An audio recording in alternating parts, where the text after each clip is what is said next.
பாரஞ்சித் டைரக்ஷனில் ஆர்யா, பசுபதி, துஷாரா விஜயன் இவங்களாம் நடித்து 2021 ரிலீஸ் ஆன படம் தான் சார்பட்டா பரம்பரை. இந்த படத்தை OTTல தான் ரிலீஸ் பண்ணியிருந்தாலும் விமர்சன ரீதியாக இந்த படத்துக்கு மிகப்பெரிய வரவேற்பு கிடைச்சிருந்தது. போன வருஷம் மார்ச் மாதம் இந்த படத்தோட செகண்ட் பார்ட்டுக்கான அப்டேட்டையும் கொடுத்தாங்க. பாரஞ்சித் தங்கலான் படத்தை கம்ப்ளீட் பண்ணதுக்கு அப்புறமா தான் சார்பட்டா பரம்பரை படத்தோட செகண்ட் பார்ட்டை தொடங்க போகிறதா அப்டேட் பண்ணாரு. இப்போ பார்த்தீங்கன்னா தங்கலான் படத்தோட ஷூட்டிங் எல்லாத்தையுமே கம்ப்ளீட் பண்ணிட்டாங்க. போஸ்ட் ப்ரொடக்ஷன் ஒர்க் நடந்துகிட்டு இருக்கு. படத்தையும் ஏப்ரல்ல ரிலீஸ் பண்ண பிளான் பண்ணியிருக்காங்க. இந்த டைம்ல பாத்தீங்கன்னா ஆர்யா பாக்ஸிங் ட்ரைனிங் எடுக்கிற ஒரு வீடியோவை அவரோட சோசியல் மீடியா பேஜ்ல ஷேர் பண்ணியிருக்காரு.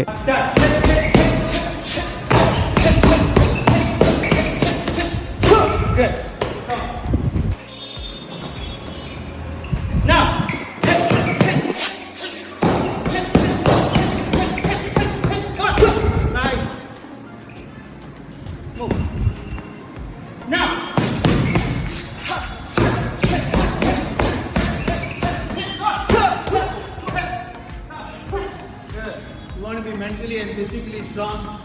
Join Chennai MMA. Join Chennai MMA. Thangalaan படமும் கம்ப்ளீட் ஆயிட்டு அப்படிங்கிறதுனால கூடிய சீக்கிரம் சார்பட்டா பரம்பரை 2 படத்தோட ஷூட்டிங்கை தொடங்க போறதா சோசியல் மீடியாவில் அப்டேட் பண்ணியிருக்காங்க. ஃபர்ஸ்ட் பார்ட்டோட சீக்வலாக எடுப்பாங்களா இல்லைனா வேற ஒரு ஸ்டோரியில் எடுப்பாங்களா அப்படிங்கிறத வெயிட் பண்ணி பார்க்கலாம்.